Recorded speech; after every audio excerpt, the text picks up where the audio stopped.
কালী পুজোর রাতে ঠাকুর দেখতে গিয়ে নৈহাটিতে আমরা কি করলাম সেটাই তোমাদের সাথে আজকে শেয়ার করব। সো হ্যালো এভরিওয়ান, তোমরা সবাই কেমন আছো? আশা করি ভালোই আছো, আমিও আছি মোটামুটি।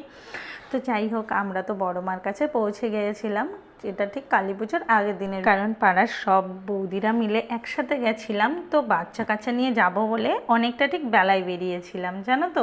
তাও ওরা বলেছিল 4টেই বেরোবে, কিন্তু হঠাৎ করে প্ল্যান যেহেতু, তাও ছুটকির শরীর খুব একটা ভালো ছিল না, তার মধ্যেই আমরা চলে গেলাম। যখন যাচ্ছিলাম তখন বেশ ফাঁকাই ছিল, আর আসার সময় ভীষণ ভিড় হয়ে গেছিলো। তাও বড় মাকে তো অলংকার পরানো হয়নি। এই দেখো, বাচ্চা কাচ্চারা খেতে ঢুকে গেছে, যেহেতু সন্ধ্যাবেলা হয়ে গেছে তাদের একটু খিদে পেয়ে যায়। আর ওই যে আমার সেই দিদিভাই আমাদের থামস আপ খাওয়ালো, মানে স্প্রাইট খাওয়ালো ঠান্ডা, আর একটা বান্ধবী পাপিয়া সে বাচ্চাদের চাউমিন খাওয়ালো। তো চলো, আমি কি খাওয়ালাম তোমাদের সাথে সেটাও শেয়ার করব।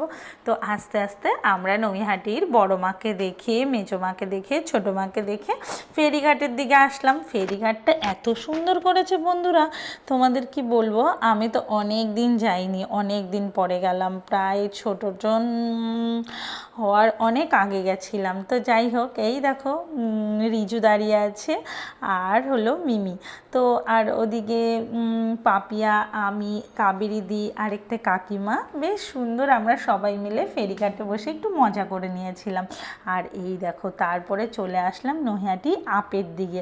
আপের ওদিকে বেশ বড় বড় খুব সুন্দর ঠাকুর করেছে, জানো তো। এই ঠাকুরটা দেখার জন্য আমরা ওখানে 20 থেকে 15 মিনিট দাঁড়িয়েছিলাম। তার মধ্যে আমি ছুটকিকে খাইয়ে নিয়েছিলাম।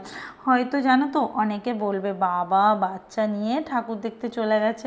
তো সত্যি কথা বলতে দেখো, বড় মা টানলে তোমাকে যেতেই হবে। হয়তো সেই আমাকে বড় মা টেনেছিল, তাই জন্য আমি গেছিলাম। আর আমার ছুটকি কিন্তু একদমই জ্বালাতন করেনি, তখনও তার একটু পেটটা খারাপ হয়েছিল। তো না গেলে হয়তো বড় মাকেও আমি দেখতে পারতাম না। আর এত সুন্দর সুন্দর প্যান্ডেলগুলো হয়েছে।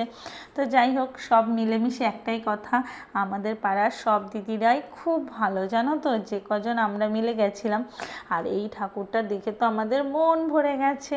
তো সবাই মিলে আমরা ওখানে আইসক্রিমও খেয়েছিলাম, কাকিমা আমাদের আইসক্রিম খাইয়েছে। আর এই দেখো, দিদি ভাই, কাকিমা আর পাপিয়া, এই যে, আর বাচ্চাগুলো তো সব নিজেরাই দেখতে ব্যস্ত। দেখো চারিদিকটা এত সুন্দর করে সাজিয়েছে, মানে জানো তো, তখনও তেমন খুব একটা ভিড় হয়নি, কিন্তু যখন আমরা বেরোচ্ছি প্রচুর ভিড়। আর এই ঠাকুরটাকে দেখে তো আমার আরও ভীষণ মন ভরে গেছে। ঠাকুরটাকে এত সুন্দর লাগছে, অলংকার দিয়ে সাজিয়েছে, আমি জানি না